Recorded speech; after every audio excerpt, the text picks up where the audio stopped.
Janusz Korczak was born Henryk Goldschmidt on July 22, 1878, to an assimilated Jewish family in Warsaw, Poland. When Korczak's father died after a prolonged illness in 1896, Korczak started giving private lessons as he had become the sole breadwinner for his family. The family environment in which he grew up undoubtedly influenced his personal development and his awareness and sensitivity toward social problems. In 1898, he participated in a literary contest and he used the pseudonym Janusz Korczak for the first time.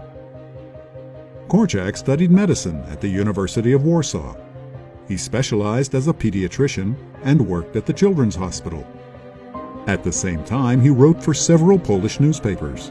During the Russo-Japanese War, in which he served as a military doctor, he came to the conclusion that it was as an educator rather than as a doctor that he could really make a lasting impression and contribution to the world. In 1912, he became the director of Dom Sierot, the orphanage of his own design for Jewish children in Warsaw. Korczak's multifaceted personality as a writer, pediatrician, and pedagogue led to his innovative approach and to the revolution he wrought in relation to the child, which was expressed in various forms in his orphanage. In his educational system, Korczak advocated an education through dialogue in which the child should be empowered, enriched with values, and given the best tools to develop his personal skills and independence. In the orphanage, he established a republic for children, with its own small parliament, law court, and newspaper.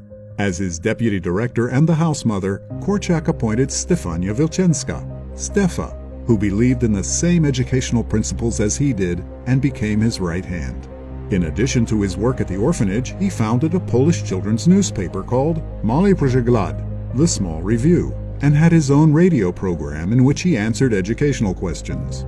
Janusz Korczak's work with children allowed him to put in practice his educational views, but it was as a writer that Korczak had the greatest effect during his lifetime and in generations to come.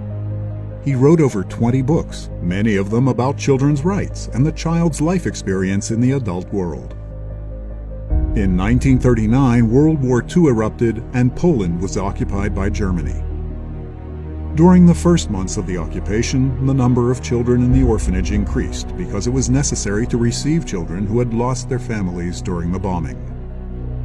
When the Germans ordered the Jews to move into the Warsaw Ghetto after it was sealed in 1940, Korczak's orphanage was forced to move to the ghetto as well. Korczak went with the children, even though he had repeatedly been offered shelter on the Aryan side. He always refused these offers, saying that he could not abandon his children. During the ghetto period, with all the difficulty and background of changing orders, Korczak stuck to his educational path. The orphanage continued to operate according to the arrangements that characterized it in the pre-war period, and the children continued to take part in the administration of the institution and in conducting public trials.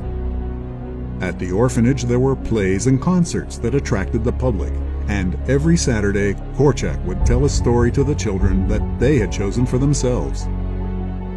In addition, in view of the harsh reality and sometimes the loss of values outside, Korczak tried his best to educate the children to honesty and truth. Despite his frail health and personal problems, he coped with the reality of the ghetto and did everything to better the life of the children in the orphanage. On the 5th of August 1942, he boarded the train with the children to Treblinka, where together with Stefa, about 12 members of his orphanage's staff and around 200 children all went to their deaths in the gas chambers.